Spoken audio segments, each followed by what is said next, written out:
Zone Wars is a 2 to 4 player skirmish wargame set in the post-apocalyptic wasteland known as the Zone. In each game, players choose from one of 4 factions.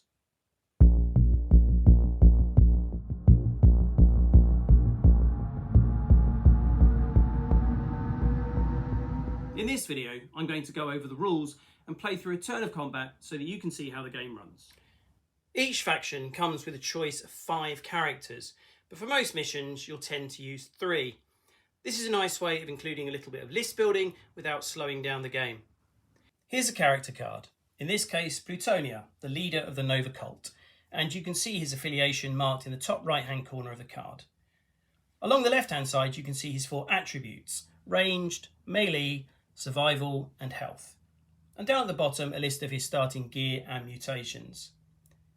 Now, in Zone Wars, when you're doing something a bit more basic than just moving, you tend to test against one of your attributes. Let's imagine that Plutonia is going to shoot someone, something he's quite likely to do in a typical game. He would take a number of yellow dice equal to his ranged attribute.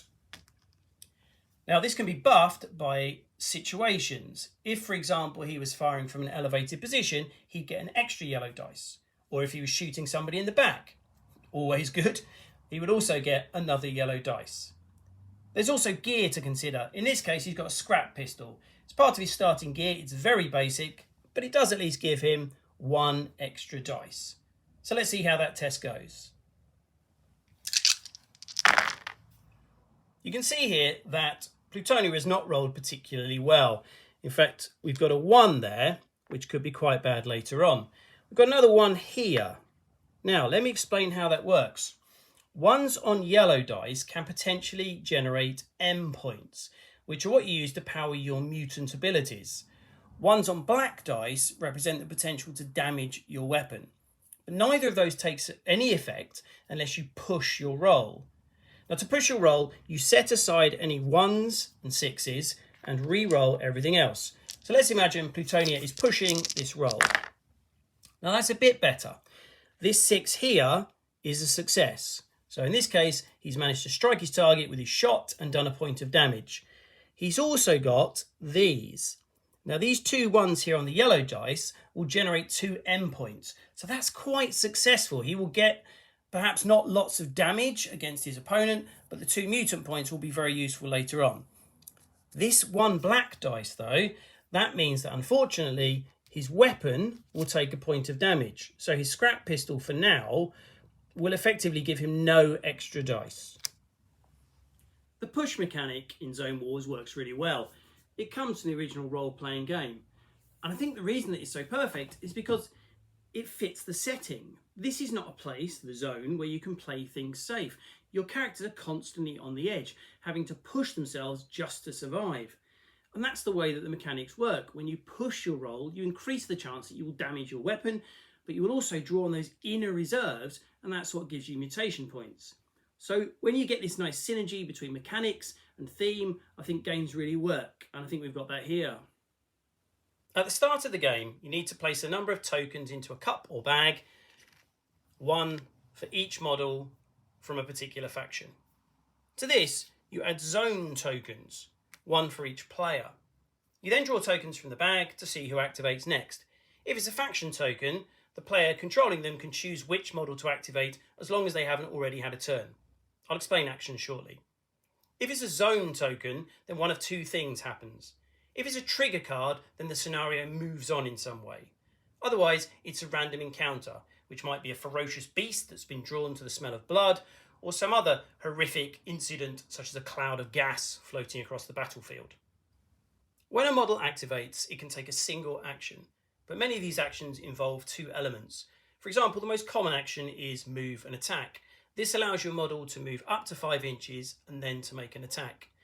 Similarly, simple operation allows the character to move, again up to 5 inches, and then to do something straightforward, such as picking up an item of equipment. After the model is activated, you put down the token to show that it's done. There is one exception to this though. On the other side, we have a crosshairs, and sometimes a model will go onto Overwatch. This is where they can have taken their move action, but they're standing poised and ready to shoot someone that comes into their line of sight. I think it's worth pointing out at this point that models have a forward and rear arc. This is clearly marked on each of the models with the line across the base. If you're ever attacked from the rear, enemies gain an extra dice on their attack, and your line of sight is restricted to your forward arc. Movement in Zone Wars is very straightforward. Each of the two sets comes with one of these range rulers. It shows us the short, medium and long range categories. These correspond to 2.5 inches, 5 inches and 10 inches. Now before you start any move, the model is always free to change its facing as necessary. With a combined action like move and shoot, you can usually move 5 inches or less. With one of the longer range actions, such as sprint or charge, again you can change your facing at the start, but then you move up to 10 inches in a straight line. Terrain can impede movement. Here we've got a low obstacle. Now, for a sprint, the model, because that is a low obstacle, which means it's shorter than the model itself, it can just be completely ignored and you move as normal. However, with a charge, it would impede the charge, meaning that you could not go through it. The movement rules also allow characters to interact with buildings by climbing them. You simply use up your movement in a vertical way instead of horizontally. So here, if Danko had taken a move and shoot action, he might use the first inch of his movement to get there, 2 more to climb up, and then the final 2 to move along the walkway. Another action that you can take is aimed fire. This is what you need to use a rifle. This allows a model to still move up to their base's width before they line up a shot. So in this instance, the model could just move like so to line up the shot and then fire. Let's assume he's done that, but done no more than angered this rather large fellow down here. He in turn might choose to charge. Now with a charge, you can initially change your facing, but then you have to move in an uninterrupted direct line up to 10 inches towards your target. With a charge, you get to add an extra die to your melee attack. Of course, one of the most fun things to do is to activate your mutations. Danko here always starts off with spores, but he also has one randomly generated physical mutation, in this case, stone skin. To use spores, he has to use an action, and the icon in the top right-hand corner of the card shows us this.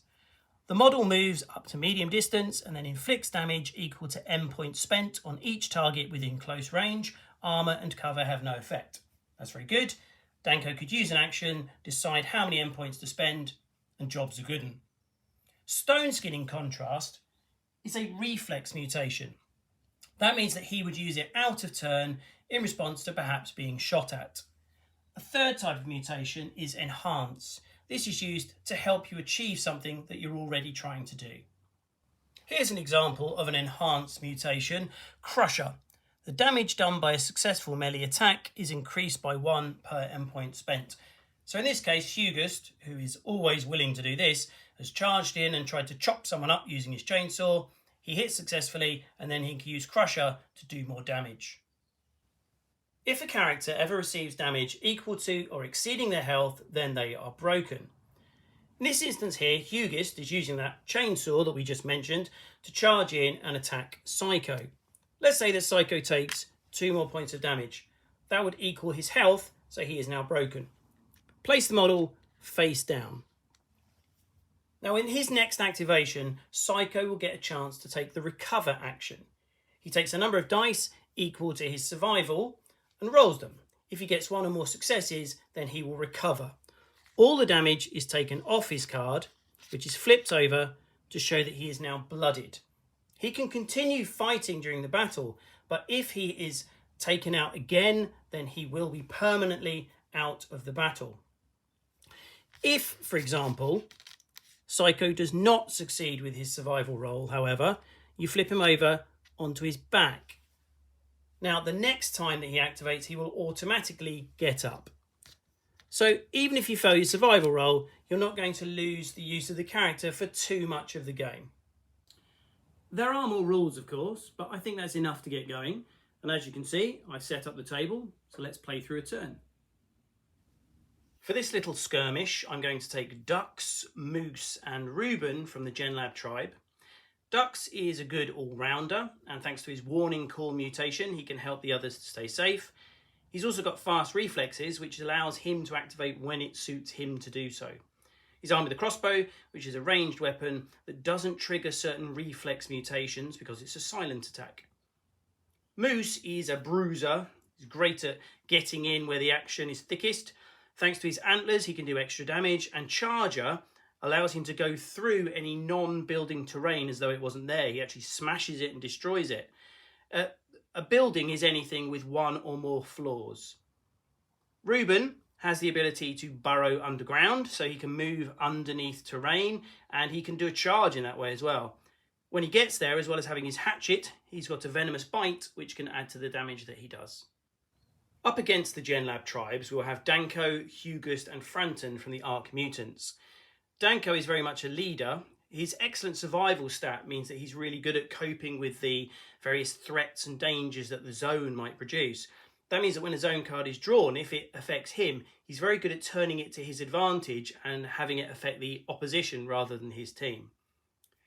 His stone skin mutation and diving helmet mean that he'll be really difficult to take out, and his spores mutation means that he can run into the middle of enemies and send out a little puff of deadly spore clouds. So he's got some interesting abilities there.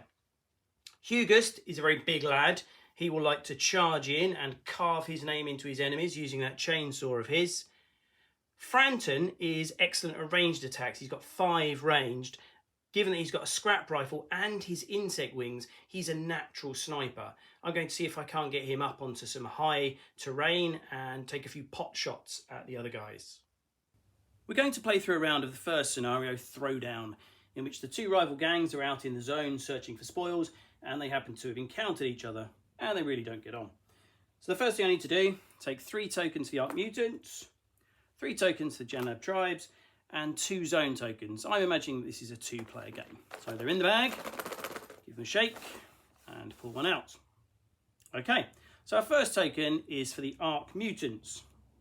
Now looking at where the models are positioned, I can see a nice straightforward move for Danko, which is to move medium, which will bring him into contact with this objective token. And he can use that, and that becomes an artifact card. So let's take this. Okay, he's found a gas mask. Now the things you can find in the zone are quite varied. They're often useful in peculiar ways. A gas mask is quite obviously good. He's already wearing a helmet, but he could certainly give this to one of his buddies. And you can see here that it's worth 3 victory points at the end of the scenario if he manages not to damage it and to get it off the game board safely. So, gas mask, nice start for Danko. Just pop that down there. Next token. Oh, right. Okay, this is a zone token. Now, had I drawn this first, I would have put it back in the bag and drawn again. It can never be a zone token for the first activation, but this is the second one. So, let's see what we've got. Now, flip this card over, and you can see it's psionic butterflies. If we pass the test, the character is going to gain 1 mutation point, which is really useful. If the character fails, they're essentially going to have a hallucinogenic vision. So the way that this works is the last character to activate, which was Danko, is the one who's affected by this. Now, he's actually very good at survival. 5, he's one of the best characters in the game. So he knows how to cope with these sorts of challenges when you're out in the zone. Let's give him a roll and see how he does. Okay, fantastic. We've got a 6 there for Danko. So he sees these strange butterflies, but he knows what to do. And that is going to give him and his team an extra M point. Okay, next activation. Right, it's the Arc Mutants again. Okay, now, Hugust is in position to claim an objective as well. If he moves out of cover, he's going to expose himself. And ideally, he would prefer it if somebody came and claimed that objective, then he could charge into them with his chainsaw, which is always nice.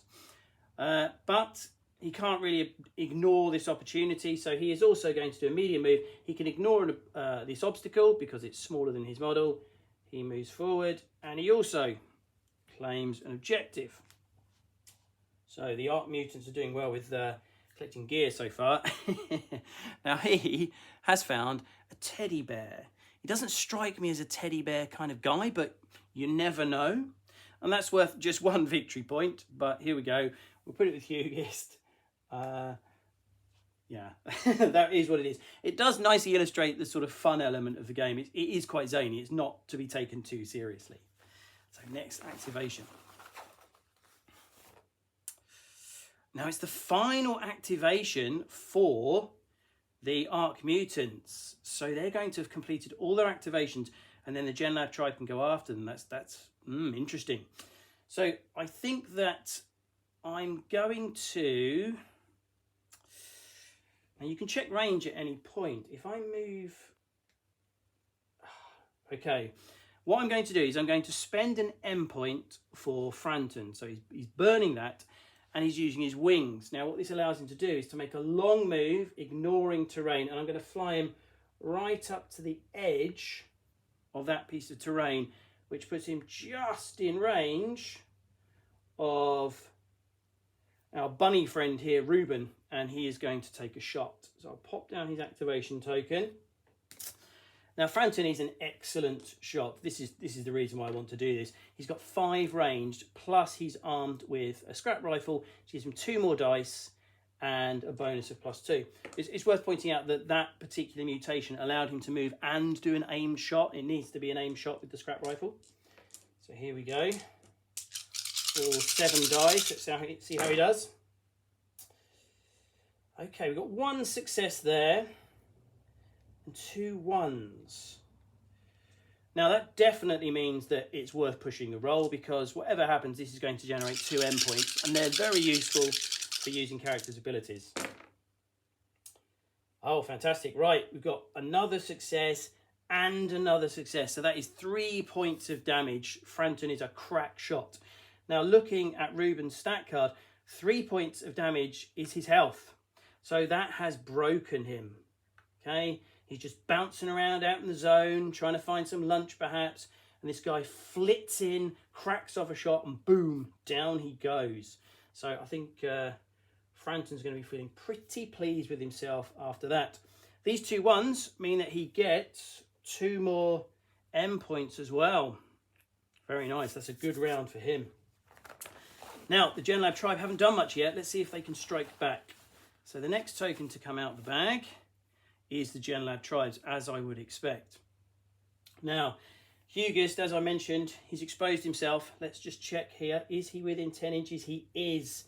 So, Moose, bellowing furiously, is going to charge in. Okay, he's got this uninterrupted line underneath the walkway that brings him into contact with Hugest. Looking at his mutations, he's also got the option to try and spend some of those to increase the damage, which I think he's quite likely going to do. So he starts off with 4 dice, very solid, and he is armed with a club that gives him 2 more. Let's see how Moose does. It's okay. Got 1 success and a 1 there that can generate more M points. He's definitely going to push this roll. That's good. Another success there. So at the moment, 2 points of damage on Hugest. He is definitely going to spend this M point to activate his antler ability. Each M point he spends adds 1 to the damage. So that becomes 3 points of damage on Hugest. Now, Hugest is a big lad, but even he is going to feel 3 points of damage. That's 3 out of 5. So I think he's feeling a little bit wobbly. Watching the video back, I can see that I shortchanged Moose. Sorry, Moose. He should have had an extra dice because he charged in, and he also generated an M point during the attack. Now, he would have had that available immediately to add an extra point of damage to his attack. So, Hugest, you got lucky. Now, going into the bag, we have got another Gen Lab tribe. Okay. Now, Ducks here, He can see that his guys have not really managed to claim any spoils yet, so he is going to take a sprint action and get himself all the way over here, ready to snaffle up some goodies next turn. So move him over to there. Now notice how he can't change his facing. I'm taking a little bit of a risk there. If there was to be an attack from the Arc Mutants this way, he would be more vulnerable, but yeah, I think it's worth it. There we go. Now that should leave just a couple of tokens. We've got the last activation for the GenLab tribe. Now, at the moment, Ruben is broken. This will give you a chance to see how recover works. It's the only action he can take whilst he's broken, and his survival, unfortunately, is only 2. So he needs to get a success with just 2 dice. This is pretty tricky for him. No, unfortunately, he's failed to do that.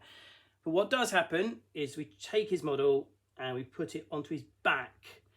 And that means that the next time an activation token is drawn for him, he will automatically recover, stand up. His card, we will take away the damage and flip it over onto Blooded. He'll be able to carry on with the mission, but he'll be kind of hobbling around a bit, not feeling at all well. Now there's 1 token left in the bag, but that's a zone token, so we don't bother drawing that. That's a turn. You can see how quick it is. The rules where you have 1 action, but they often include 2 things, such as moving and claiming an objective, or moving and making an attack, just make the game so quick. I really like the fact that it is really fluid, and you can see that you could play a number of scenarios in a single evening. I hope that's been useful, and that gives you an idea of how a turn of the game works. I hope you guys have enjoyed this video and found it useful. If there's anything else you'd like me to look at for Zone Wars, then please let me know in the comments below. Until then, keep rolling.